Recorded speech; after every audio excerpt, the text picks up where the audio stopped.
Um verdadeiro climão na Conferência de Segurança de Munique. Com a presença dos Estados Unidos, lideranças europeias e até mesmo chineses, a gente teve uma série de falas polêmicas que basicamente garantiram: os Estados Unidos não garantirão mais a segurança do continente europeu. Inclusive, com as lideranças europeias criticando as interferências dos Estados Unidos nas suas eleições locais e a própria China criticando os Estados Unidos, porque, segundo os americanos, a intenção agora dos americanos não é mais proteger o continente europeu, mas sim conter o avanço chinês na região do Índico-Pacífico. Zelensky garante que não realizaram novas eleições na Ucrânia e que, se algum cidadão ficar incomodado, que se retire do país, o que contradiz completamente as pretensões americanos, que inclusive convocaram uma reunião, uma conferência para discutir a paz Rússia-Ucrânia e aparentemente não convocaram Zelensky. Fala também, galera, sobre a pretensão da Europa, incentivada pelo Donald Tusk, pelo Zelensky e até pelo Macron, da criação de um exército comum europeu. Será que de fato vai rolar?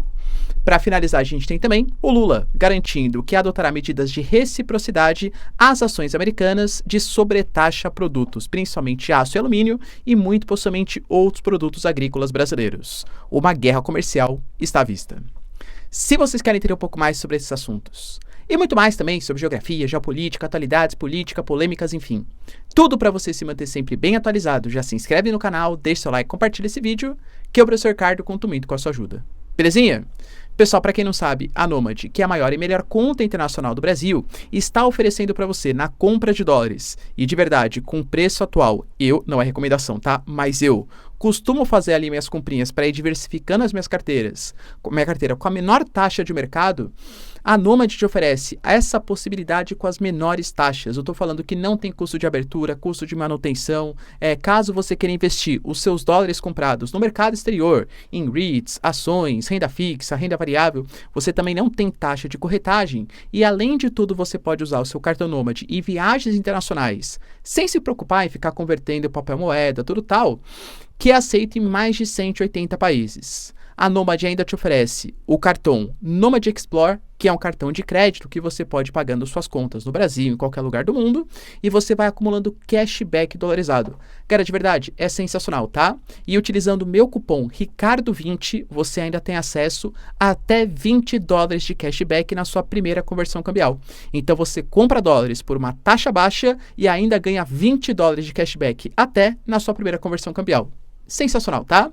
Então, link na descrição ou QR Code aqui na tela e tem acesso à Nomad. Eu uso e recomendo bastante que, caso você vá comprar os seus dólares, você também use o melhor ou a melhor conta internacional do Brasilzão. Tamo junto? Então, bora lá pro vídeo, pessoal. Seguinte, como eu coloquei para vocês na introdução, de fato, a Conferência de Munique está sendo assim uma exposição de coisas que aparentemente estavam engasgadas na garganta de Estados Unidos e principalmente da Europa há muito tempo e ninguém falava abertamente. A gente teve, por exemplo, os Estados Unidos se pronunciando a partir do Keith Kellogg, que é o general americano responsável pelo estabelecimento da paz entre Rússia e Ucrânia, que ele não quer que uma série de países participem de uma cúpula ou de uma conferência de paz entre Rússia e Ucrânia. Porque o que a gente percebe é que a gente teve declarações da Alemanha, da Itália, da França, no sentido que uma paz só pode ser estabelecida entre Zelensky e Putin com o alinhamento com a intervenção dos europeus. Por exemplo, a gente teve a Annalena Baerbock, que é responsável pelas relações exteriores da Alemanha, garantindo que uma solução pacífica entre os dois países deve incluir o continente europeu. O próprio Friedrich Merz, que é o candidato favorito nas eleições alemãs, garantindo também que é inaceitável algum tipo de negociação entre Rússia e Ucrânia que não inclua nem Kiev e nem a União Europeia. E vamos ser sinceros? Trump e Kremlin já garantiram que uma reunião será marcada na Arábia Saudita, muito possivelmente nessa próxima semana, e o Zelensky pelo menos falou na conferência de Munique que a Ucrânia não foi convidada. Ou seja, muito possivelmente a gente vai ter algum tipo de discussão de paz, algum tipo de resolução que não tenha a participação da Ucrânia. Claro, pode ser também que seja só uma espécie de reunião prévia, né? Ou seja, a gente tem o J.D. Vance, que se reuniu com o Zelensky ontem, ouvindo as anotações, fazendo uma espécie, né? Poxa, Ucrânia, o que você espera de uma resolução de paz? Os Estados Unidos farão a mesma coisa com os russos nessa próxima semana na Arábia Saudita, e aí talvez os Estados Unidos, ouvindo os dois lados, tenham algum tipo de proposta. Mas o Zelensky até mesmo já declarou que é inaceitável, que ele não aceitará algum tipo de condição de paz que seja exposta por terceiros. Claramente se referindo aos Estados Unidos, que estão tentando guiar com o Pete Hegseth, com o Trump, com o J.D. Vance, algum tipo de proposta nesse sentido. Eu sempre falo, né, que geopolítica, muitas vezes, a imagem, ela conta muito mais do que as falas. A gente teve ontem um encontro entre o J.D. Vance, que é o vice-presidente da Ucrânia, que até falou coisas fortes antes da cúpula com Zelensky, do encontro com Zelensky. Falou, olha, se a Rússia não cooperar, a gente está achando aqui qualquer tipo de perspectiva para combater os russos, que vai de uma perspectiva econômica e também de uma perspectiva militar, inclusive com a possibilidade da instalação de tropas em solo ucraniano. Só que depois da reunião dos dois, não houve nenhum tipo de nota oficial, nenhum tipo de declaração conjunta. Aparentemente, né, parece que eles foram lá apenas para trocar algumas ideias, para se conhecer, mas não vejo o Zelensky muito satisfeito com a situação. A gente pode levar em consideração, por exemplo, algumas palavras que foram ditas depois que Pete Hegseth, depois que o J.D. Vance garantiram, por exemplo, o Pete Hegseth, ele colocou que o tio Sam não pode ser feito de tio otário, como os europeus estavam fazendo, garantindo que a Europa tem que manter o mínimo de 5% de gastos do PIB em defesa para ter algum tipo de fortalecimento da OTAN. Sendo sincero, resumidamente, tá? O recado é claro, isso dito pelo J.D. Vance e também pelo Pete Hegseth. A preocupação dos Estados Unidos não pode estar mais focada no continente europeu. Isso não quer dizer que a gente vai abandonar a OTAN, que a gente vai abandonar a União Europeia, mas problemas europeus têm que ser resolvidos pelos europeus. Não pensem que nós, Estados Unidos, vamos cuidar dos problemas da Europa. Nós temos problemas que são mais urgentes, como a proteção das nossas fronteiras e também a região do Índico-Pacífico, principalmente no que os Estados Unidos consideram como seus principais inimigos geopolíticos, que são os chineses. Inclusive a China, com Wang Yi, né, que até participou dessa conferência, também se pronunciou sobre o assunto, falaremos no futuro próximo. Professor, mas a Europa, ela está assim tão dependente dos Estados Unidos? Com toda certeza. É uma frase que quem é velho de guerra aqui do canal já ouviu falar há muito tempo, e vou repetir, né? A gente pega a Europa, hoje, ela é economicamente dependente dos chineses, energeticamente, isso até mudou num passado recente, né? Mas dependente dos russos e militarmente dependente dos Estados Unidos. Claro que não foi a esmo. No momento pós-Segunda Guerra Mundial, poxa, os Estados Unidos, eles fizeram questão, com o surgimento da OTAN em 1949, falar para os países, principalmente os países da Europa Ocidental, que eles não tinham que se preocupar em gastar com defesa do ponto de vista militar, porque os Estados Unidos garantiriam a sua defesa. Convenhamos, era um plano geopolítico de manter a Europa sobre a carga de influência. Se a gente pegar, então, o período pós-Guerra Fria, pós-década de 90, aí então que desandou. Porque a Europa percebeu que não havia mais a União Soviética, o inimigo a ser combatido, e pouco a pouco os gastos militares foram abrindo espaços para gastos com bem-estar social, educação, saúde, segurança interna, né, tô falando. Então a Europa hoje é um continente que tem uma força do ponto de vista tecnológico-militar sensacional, equipamentos tecnológicos, mas falta inventário, mais falta capacidade, mais falta infantaria, mais falta número de exército. A Europa hoje é um continente que depende muito dos Estados Unidos. O Donald Tusk, por exemplo, da Polônia, que talvez tenha sido um dos países europeus que acordou mais cedo para essa situação, que depender de um outro país do ponto de vista do hard power, do ponto de vista militar, é perigoso, se pronunciou. Claro que a Polônia ela foi meio que obrigada a acordar da situação. Convenhamos, galera, que a Polônia ela está na fronteira da guerra Rússia e Ucrânia e já pertenceu ao lado socialista. O Pacto de Varsóvia tinha esse nome, com a capital polonesa não era à toa. A Polônia hoje é o país da OTAN que percentualmente mais gasta em defesa. Comprou uma série de equipamentos militares, comprou os Black Panthers, por exemplo, da Coreia do Sul. A Polônia hoje é um país poderoso militarmente, até pelas condições geográficas, né, que rondam o país. O Donald Tusk ele foi bem explícito. A Europa precisa urgentemente de um plano de ação na Ucrânia e um plano para nossa segurança. Senão, outros atores, claro, se referindo aos Estados Unidos, decidirão sobre a nossa segurança. E esse plano deve ser agora. Não há tempo a ser perdido. Enquanto isso, o Zelensky, depois da reunião com o J.D. Vance, com o vice-presidente dos Estados Unidos, também se pronunciou. Acho que está mais que nítido que é a hora da Europa ter um exército europeu. Isso era um plano que já era defendido por algumas lideranças, mas que encontra alguns contratempos dentro do continente. Por quê? Hoje a União Europeia, ela atravessa uma espécie de crise. Por quê? A União Europeia, quando ela surgiu lá em 44 com o Benelux, aí depois foi crescendo com o mercado comum europeu, antes disso teve a CECA, né? A Comunidade Europeia do Carvão e do Aço. Até em 92, Tratado de Maastricht, a criação da União Europeia, ela começou com a ideia de um bloco econômico, ou seja, livre circulação de mercadorias, e foi crescendo, seja com o Tratado de Roma, seja com o Tratado de Lisboa ao longo da história, para ser hoje quase que um bloco político em detrimento de um bloco econômico. Tanto que o Nigel Farage, que é a liderança dessa direita ultranacionalista do continente europeu no Reino Unido, quando ele era um parlamentar do Parlamento Europeu e ele defendia o Brexit, a saída do Reino Unido da União Europeia, ele foi muito explícito. Não entenda errado. O Reino Unido está abandonando a União Europeia não porque a gente odeia a Europa. Nós amamos a Europa. O que nós odiamos é a União Europeia e as suas instituições. É o Parlamento Europeu, é o Conselho Europeu, é a Comissão Europeia, é o Poder Judiciário, é o Banco Central, é a ideia do euro, é a ideia de reduzir o poder dos Estados nacionais em detrimento desse megapoder.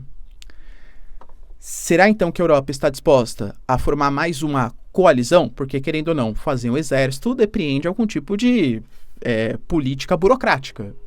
Mas hoje não temos o crescimento de governos, ou pelo menos de candidatos eurocéticos, seja o Vox na Espanha, seja, por exemplo, a AfD na Alemanha, seja o Reform UK no Reino Unido, que nem faz parte mais da União Europeia, seja a Giorgia Meloni na Itália, seja a Marine Le Pen na França, entende?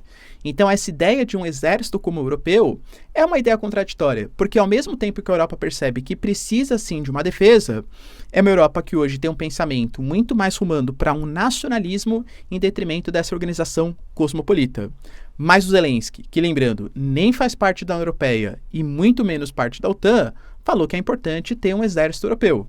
E, aliás, garantiu que, esqueça, europeus, a relação que os Estados Unidos tinham com a Europa simplesmente acabou.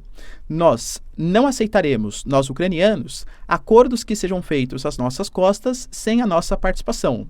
Deixando claro que ontem, em Munique, o vice-presidente dos Estados Unidos, ou seja, o J.D. Vance, deixou claro que a relação histórica, né, de décadas, entre Estados Unidos e Europa simplesmente acabou.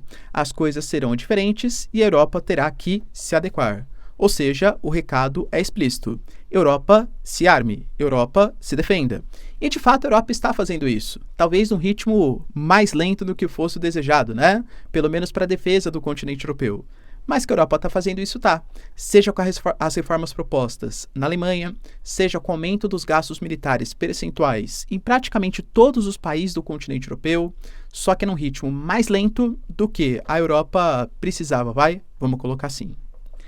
Enquanto isso, a gente tem também o próprio Zelensky se pronunciando sobre uma demanda dos Estados Unidos.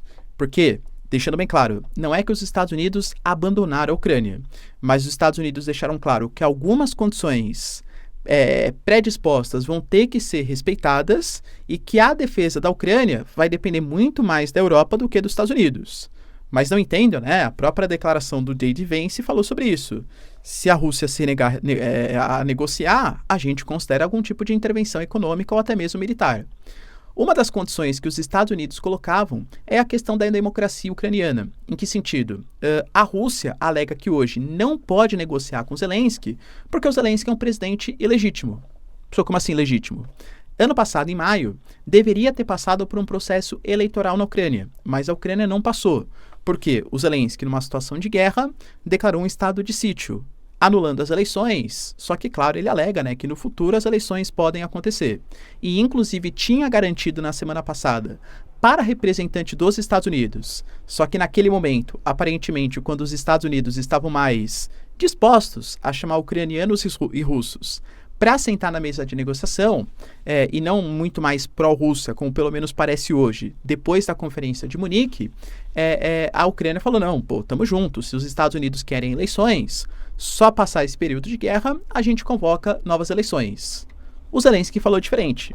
O Zelensky garantiu hoje que, se houver eleições, cancela-se a lei marcial e, consequentemente, a unidade nacional. Ou seja, eu estou pronto para falar sobre eleições se o povo ucraniano quiser. E hoje o povo ucraniano, segundo o Zelensky, claro, não quer. Alguém não gostou? Algum cidadão ucraniano não gostou? Que saia da Ucrânia. Ou seja, não há uma predisposição do Zelensky em convocar um processo eleitoral, o que, de novo, desagrada bastante os Estados Unidos.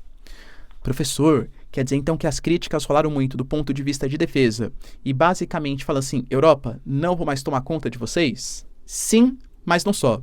Porque além da questão militar, os Estados Unidos jogou na cara do continente europeu que há hoje, segundo a visão americana, uma distorção da democracia no continente. E de verdade, isso incomodou demais, principalmente os alemães. Boris Pistorius, Olaf Scholz. O J.D. Vance, por exemplo, que é o vice-presidente, fez, assim, sérias críticas à União Europeia. E lembrando que depois da conferência de Munique, ele ainda se reuniu com Alice Weidel, que é a representante da Alternativa para a Alemanha, às vésperas do processo eleitoral na Alemanha. E lembrando que, por mais que tenha havido um rompimento no passado recente, a AfD é considerado pelos alemães um partido de extrema-direita. E existe o que eles chamam na Alemanha de um cordão sanitário. O que é isso? Nenhum partido de esquerda, ou centro-esquerda, ou centro, ou centro-direita, ou direita, deve negociar com o que eles consideram como a extrema-direita alemã. E também não com a extrema-esquerda também, tá? Então, se esse cordão sanitário fosse rompido, ou seja, se algum partido se negociasse com essa extrema-direita, com a AfD, isso romperia essa ideia, esse consenso da Alemanha, tá? Vai lembrar que no passado recente, o Friedrich Merz, que é hoje o candidato favorito nas eleições alemãs, ele fez como se fosse uma espécie de moção, né? Não tem força de lei nem nada, mas pedindo o fechamento das fronteiras alemãs. E se uniu à AfD. Foi a primeira vez que a CDU, que é esse partido de centro-direita na Alemanha, se uniu com a AfD, inclusive gerando críticas da própria Angela Merkel, ex-chanceler, que era também da CDU, falando que, como assim, o Merz está se unindo à AfD, né? Porque houve um rompimento desse cordão sanitário. O J.D. Vance, ele foi explícito e falou, galera, que nesse momento, né, há um novo xerife na cidade sob a liderança do Trump, com essas palavras, sendo que o xerife, claro, é os Estados Unidos. Ou se adequa aos princípios americanos, ou os americanos abandonam o país. Deixou claro também críticas fortíssimas às políticas europeias, colocando, primeiro, que nenhum eleitor foi às urnas para abrir as portas para milhões de imigrantes que não tiveram a situação verificada, fez críticas à questão da liberdade de expressão e também críticas ao cordão sanitário, ou seja, a esse isolamento da AfD. Críticas à política interna alemã. Como eu falo para vocês, tá? Aqui já sai informação, entra o que eu especulo, né? A minha análise. Professor, pelo que você está falando, então, os Estados Unidos está querendo abandonar o continente europeu. Será? Ou será que eles estão querendo abandonar os atuais líderes dos principais países da Europa? Uma coisa seria uma França governada pelo Macron, outra liderada pela Marine Le Pen. Uma coisa é a Alemanha liderada pelo Olaf Scholz, outra coisa é pelo Friedrich Merz ou pela Alice Weidel, ou por um Friedrich Merz que pode estar muito mais próximo da Alternativa para a Alemanha do que, claro, o SPD, que é o atual partido no governo da Alemanha. Uma coisa é o Reino Unido com Keir Starmer, outra coisa seria com Nigel Farage. Então eu vejo isso quase como se fosse uma implementação de crise que os Estados Unidos querem colocar, criticando as políticas hoje da União Europeia e pedindo por políticas mais nacionalistas que combinem com o governo Trump do que exatamente um abandono da Europa como um todo. Só que a Alemanha respondeu a isso, porque fez críticas, de novo, né, a questão da liberdade de expressão, a maneira como conduz a democracia. O Olaf Scholz, ele se pronunciou e foi explícito. Como a nossa democracia prosseguirá é algo que nós mesmos decidiremos. E, aliás, países que queiram se aliar a membros da AfD, que já banalizaram o NAS e os seus crimes, não devem ser tratados com respeito na Alemanha. Percebam o climão que se instalou, né? Porque, de novo, os Estados Unidos, com o vice-presidente, não é qualquer representante, se uniu com a Alice Weidel. E os Estados Unidos criticaram a política interna do país, da Alemanha, que é a principal potência europeia. E o Olaf Scholz respondeu a isso criticando que não pode ter interferências externas. Lembrando que o Elon Musk, que hoje não é só mais um bilionário, ele é um cara que... É difícil falar que é político, né? Porque não tem um cargo oficial. Mas ele é um grande parceiro, comando Dodge ali nos Estados Unidos. Também faz críticas ferrenhas à política europeia. E já fez críticas ao Olaf Scholz, já fez críticas ao Keir Starmer, já fez críticas ao Macron. E considera que há algum tipo de interferência no processo eleitoral. Ou seja, as relações Europa-Estados Unidos estão no nível baixíssimo. Pelo menos com as atuais lideranças americanas e também com as atuais lideranças europeias. Mas assim, o que parece, né? O Macron falou ontem num choque, o Olaf Scholz percebe que talvez os Estados Unidos não apoiem mais e até a proposta da criação de um exército comum europeu e um plano que a Europa vai identificar para a Ucrânia que deve ser respeitado. Será, pessoal, que a Europa acordou? E será mais que isso coloque em crise a União Europeia, pelo menos da maneira como ela está hoje? São perguntas que a Europa vai ter que responder. Enquanto isso, a gente teve também a China respondendo, né, algumas críticas, porque, de novo, os Estados Unidos ele colocou que realmente a gente tem que parar de pensar no continente europeu porque existe uma ameaça maior no Índico-Pacífico. Essa ameaça maior chama China. E a China falou, como assim, né? Eu sou a ameaça maior? Que é isso, né? A China, aliás, que vem tecendo alguns comentários ácidos contra os Estados Unidos. Por exemplo, o Trump, ele tinha anunciado que ele ia querer fazer uma cúpula com a Rússia e com a China para redução dos gastos militares e para desnuclearização dos países. A China falou, beleza, Trump, concordo. Só que temos um problema. Quando você fala de redução dos gastos militares, os Estados Unidos já são um país que gastam 40% de todo o orçamento global. Se você pegar o orçamento de defesa dos Estados Unidos e comparar com o do segundo até o nono maior orçamento, o dos Estados Unidos é maior. Quando você fala que a China precisa se desnuclearizar, hoje 90% das ogivas estão na mão de Rússia e de Estados Unidos. Eu vou ter que reduzir minhas armas nucleares? Né? Então, assim, ele até falou, né?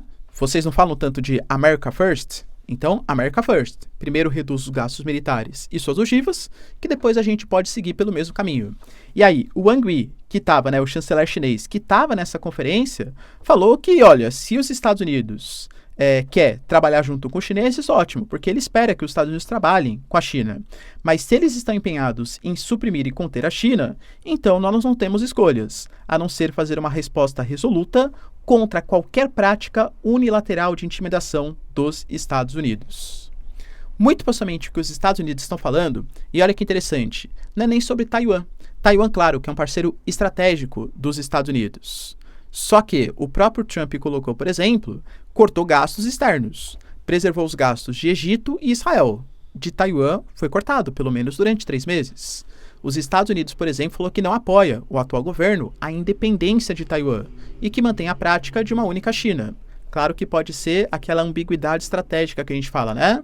Os Estados Unidos reconhecem uma única China, que é a República Popular da China, mas mantém negócios militares, compra e venda de armas com Taiwan. Mas assim, em relação ao governo Biden, penso que tende a ser um governo mais pacífico, entre aspas, na questão Taiwan. Talvez a grande questão esteja no Mar da China Meridional, uma região que tem hoje cerca de 1/5 de toda a pesca mundial, 1/3 de todo o comércio internacional e cerca, não dá para estimar, né, porque as pesquisas são muito breves sobre isso, mas grandes reservas de combustíveis fósseis. Os Estados Unidos sabem da importância estratégica daquela região e que a China ameaça, ou pelo menos, né, os países se sentem ameaçados pelos chineses, a grandes aliados, como a Coreia do Sul, como o Japão e, claro, até mesmo Taiwan.